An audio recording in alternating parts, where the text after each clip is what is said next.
มีพระเจริญพรมีศรัทธาท่านสาธุชนทั้งหลายมีเป็นอาทิตย์มี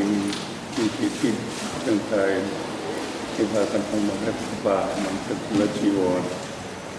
เอาอาหารพร้อมกันไปในเบื้องต้นทุกคนมีความตั้งใจจัดสถานที่งานเรียนผู้คนเองทั้งหน้าทั้งตาทั้งสมอบรมบุญบารมีเพื่อพื้นพูนบุญกุศลของตนที่จะเลื่อนรุ่งเรืองขึ้นไปเหตุฉะนั้นการทอดผ้าป่าตระกูลจีวรเป็นสังฆทานนั้นได้บุญมากก็อาศัยถึงจิตใจศรัทธาญาติโยมที่ผู้มีจิตใจพุ่งพวงแผ่เชื้อชาญทั่วไปโดยไม่มีประมาณจึงได้ถวายเป็นสังฆทานดังนั้นสังฆทานได้บุญมากก็อาศัยที่จิตใจของผู้ที่บริจาคทานนั่นเองไม่เฉพาะเจาะจงตั้งแต่ที่สุสงฆ์ทั้งหลายเป็นเหตุฉะนั้นการถวายสังฆทานก็ต้องมีอุปโลกธรรมะอุปโลกนั่นก็คือว่ามีกฎเกณฑ์ที่สิ่งของตัวเองมาตั้งใจทำบุญทำทานการกุศลไม่ว่าสิ่งของอันใดก็ดีหรืออาหารการฉันทั้งหลายก็ดีเพื่อเชื้อจานทั่วไปโดยไม่จำกัดหรือว่าสังฆทานเหตุนั้นเมื่อจิตใจคงทงอย่างนี้จึงได้บุญได้กุศลมากจึงเรียกว่าสังฆทานอันนี้การทำบุญทำทานการกุศลทุกคนเมื่อจะเข้าทำถวายสังฆทานนั้นก็อาศัยซึ่งได้หากันได้วัตถุบริจาคทานมาด้วยความบริสุทธิ์ไม่ได้ขโมยคุณไม่มานี่เลยขอรับท่านเอาสิ่งของต่างๆมาทำบุญให้วัตถุบริสุทธิ์บริบูรณ์นั้นอย่างหนึ่งวันนี้ตนเองก็ได้มาสมาทานศีลรับศีลให้เป็นผู้มีศีลบริบูรณ์ด้วยเพื่อเราอยู่ในปัจจุบันเราพากันตั้งใจรับศีลยังไม่ขาดสักข้อศีลก็จะสมบูรณ์นั่นอีกคนหนึ่งอันนี้ก็กล่าวคำถวายแก่พระสงฆ์พระสงฆ์เป็นผู้รับสังฆทานก็เป็นผู้ตั้งอยู่ในศีลเหตุฉะนั้นพร้อมด้วยการกล่าวคำถวายทานด้วยความเคารพอ่อนน้อมถ่อมตัวในกองบุญกองกุศลผลทานของตนเองเรียกว่ามีความเรียบร้อยในกล่าวคำถวายเหตุฉะนั้นพวกเราทั้งหลายการสร้างสมบุญบุญบารมีเป็นหน้าที่ของเราเพราะเราเกิดขึ้นมาด้วยบุญด้วยกุศลคุณงามความดีที่ตนได้สร้างสมอบรมเอาไว้ตั้งแต่ชาติก่อนชาติอดีตเราจึงได้มาเกิดเป็นมนุษย์ต้องมีศีลห้าและมาเกิดเป็นมนุษย์ที่จะมีร่างกายกายสมบูรณ์แบบว่ามนุษย์จะทำตั้งอยู่ในธรรมมีศีลจึงได้เกิดมาเป็นมนุษย์ที่สมบูรณ์มนุษย์ที่ไม่สมบูรณ์ขาดตกบกพร่องเป็นคนทุกคนภาพทั้งหลายที่ก็เป็นขาดตกบกพร่องไม่สมบูรณ์เรียกว่ายังไม่เป็นมนุษย์ที่สมบูรณ์เหตุฉะนั้นเราเป็นมนุษย์ที่สมบูรณ์ทั้งหญิงและทั้งชายก็ดีร่างกายสมบูรณ์แบบทั้งหญิงทั้งชายเป็นมนุษย์ที่สมบูรณ์แล้วด้วยอำนาจบุญกุศลที่เราได้เคยสร้างสมบุญมาไว้แต่ชาติก่อนจึงได้มาเกิดเป็นมนุษย์ในชาตินี้เมื่อมาเกิดในมนุษย์ในชาตินี้ก็เป็นผู้โชคดีได้พบพระพุทธศาสนาได้ฟังเทศน์ฟังธรรมจากครูบาอาจารย์ที่จดจำนำคำสอนขององค์สมเด็จพระสัมมาสัมพุทธเจ้ามาจำแนกแจกเทศนาแนะนำตักเตือนชี้แจงแสดงแนะแนวหนทางตั้งสมอารมณ์คุณงามความดีให้เกิดให้มีขึ้นเพิ่มพูนบุญบารมีของตนเราก็ได้ยินได้ฟังอะไรเป็นบาปอะไรเป็นบุญอะไรมีคุณอะไรมีโทษอะไรมีประโยชน์อะไรมีไม่ใช่ประโยชน์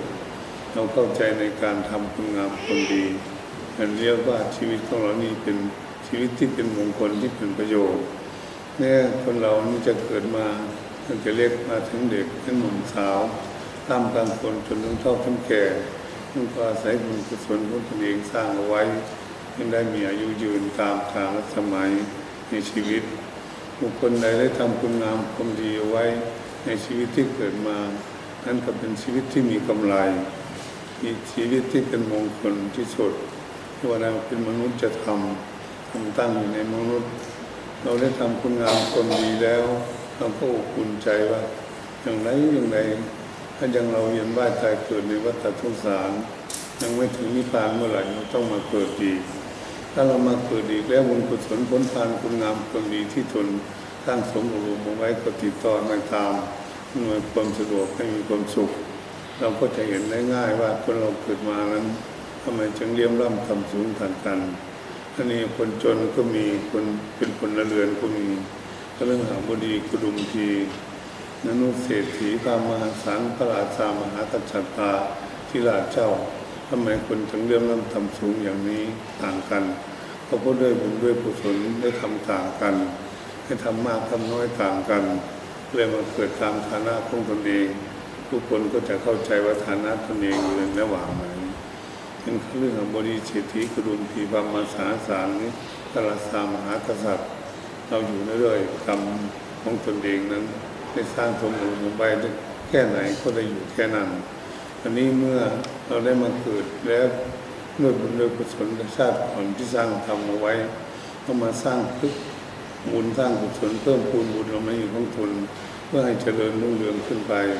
เกิดชาติใดพบใดก็ดีก็ให้มันเจริญรุ่งเรืองขึ้นไปเรื่อยๆทางด้านทรัพย์สมบัติทั้งหลายก็ดีเรื่องทั้งอยู่ในศีลในธรรมก็ดีจนสามารถเจริญเมตตาภาวนาสำลักกิเลสความโลภความโกรธความหลงปลดปล่อยออกจากดวงใจให้สิ้นไปจนได้เข้าสู่นิพพานเป็นจุดหมายปลายทางระหว่างนิพพานังปรมังสุขังนิพพานเป็นสุขอย่างยิ่งเป้าหมายของเราสร้างความดีเราจุดเป้าหมายคือไปถึงนิพพานเป็นที่สูงสุดตามหลักพุทธศาสนาในฉะนั้นศรัทธาญาติโยมผู้มีศรัทธาแก่กล้าสามารถทำคุณงามความดีแย่งทรัพย์สมบัติของตนเองแย่งจากลูกจากหลานก็ดีอาหารการกินที่มาทำบุญทำทานท่านกุศลได้ต้องมีชัยชนะเรียกว่าชิตังเมเราชนะแล้วชนะอะไรชนะความตนีความโลภโลภะของตนเองเสียสละบริจาคทำบุญได้มันเป็นผู้มีชัยชนะกิเลสตนเองถ้ากิเลสไปเช่น้อยเหมือนสิ่งของทั้งหลายนั่นเราบริจาคทานมันต้องซื้อเป็นเงินเป็นทองเป็นปัจจัยแล้วเราสามารถบริจาคทานทางกุศลได้นำกำลังศรัทธาของตนนั้นก็เป็นบุญเป็นกุศลของเราทั้งนั้นอันนี้เราได้ทำคุณงามความดีอย่างนี้แหละได้มีบุญและบุญคืออะไรได้ทำคุณงามความดีว่าบุญคือความสุขอยู่ที่ไหนสุขอยู่ที่ใจเรียกว่าเก็บข้อมูลไว้ในจิตใจของตนเองเรียกว่าบุญคือความสุขใจฝังไว้ในพระวันพุทธศาสนาฝังไว้ที่ไหนฝังไว้ในที่จิตใจของเราจำเอาไว้ว่าเราได้ทำคุณงามความดีไว้จะไปบ้านใดอาวาสใดตำบลใดก็ดีจังหวัดไหนก็ดีบ้านใดเมืองใดที่ไหนบ้านว่าอาวาสใดได้ทำบุญทานการกุศลเอาไว้ได้ทำบุญงามความดีไว้น้อมนึกลึกถึงบุญกุศลคุณงามความดีที่ตนได้สร้างเอาไว้ใจก็เลยมีความสุขอย่างไงก็ไม่ตกต่ำชีวิตของเราได้ทำคุณงามความดีไว้ใจก็มีความสุขเมื่อเรามีความสุขเรียกว่าบุญเมื่อเราได้บุญแล้วอย่างนี้แหละวันนี้เราสามารถที่จะแผ่เมตตาให้พ่อแม่ปู่ย่าตายายญาติมิตรสหายเจ้ากรรมนายเวรทั้งหลายที่มีกรรมมีเวรต่อซึ่งกันและกันกับพวกเราก็จะแผ่เมตตาให้เขามารับอนุโมทนาสนุนของพวกเรามองไม่เห็นตัวของเขาพวกที่ล่วงลับกลับไปแล้ว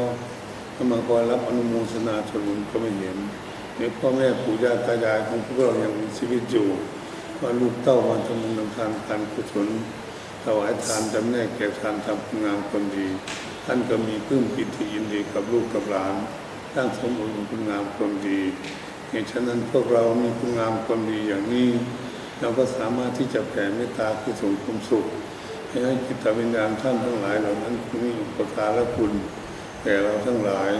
ให้ท่านได้รับทราบและอนุโมทนาถึงพวกเราเมื่อท่านได้รับแล้วท่านมีทุกข์จนได้พบพ้นจากทุกข์ท่านมีความสุขท่านจะสุขยิ่งขึ้นไป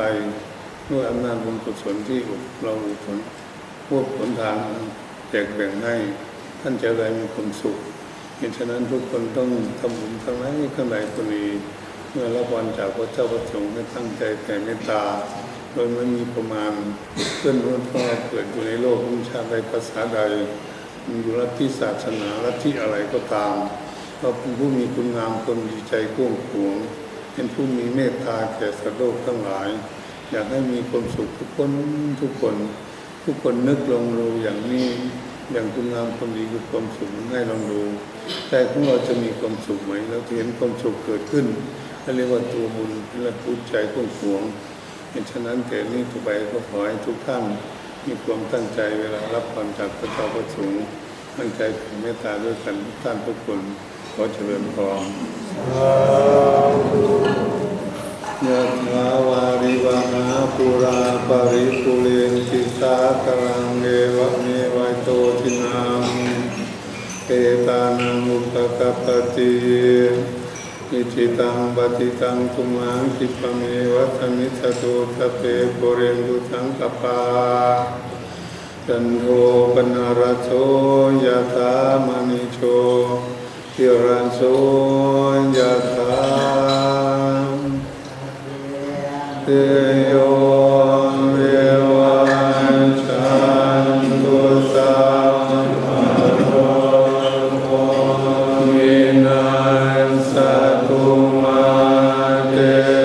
ภวัตรายโยสุขีกายุโกภวะอภิวาทนาสิริสเนจังวุฒาปัจจายโน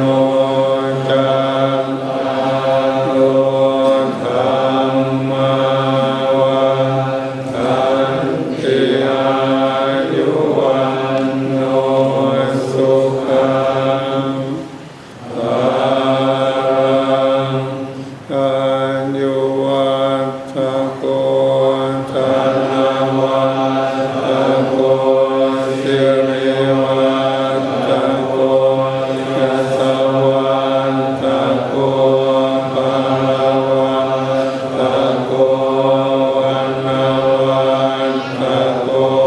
สุขวัฏโกโหตุสัพพะทา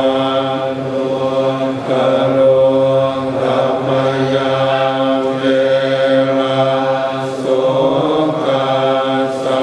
นตุจุปันถวาอเนกาอันตรายาภิวินาสันตุจเตชัสสะชยสิทิฏานังลาภังโสทิปัญญาสุขังภาลังสิริอายุจวันโนจะโภคังบุญทิจยสวาสัตวันสาจายุตัจจิวสิทธิภวันตุเตภวตุสัพพมังคลังรักขันตุสัพพเทวตาสัพพพุทธานุภาเวนัสสทธาโสทิภวันตุเตภวตุสัพพมังคลังรักขันตุสัพพเทวตาสัพพธรรมานุภาเวนัสสทธาโสทิภวันตุเตภวตุสัพพมังคลังรักขันตุ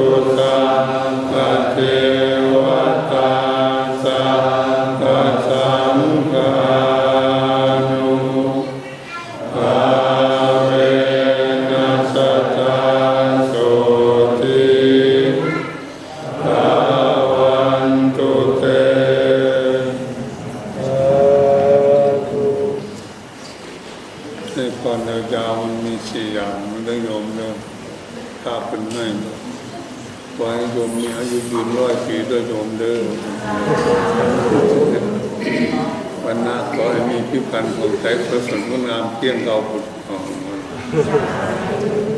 สุขะขอให้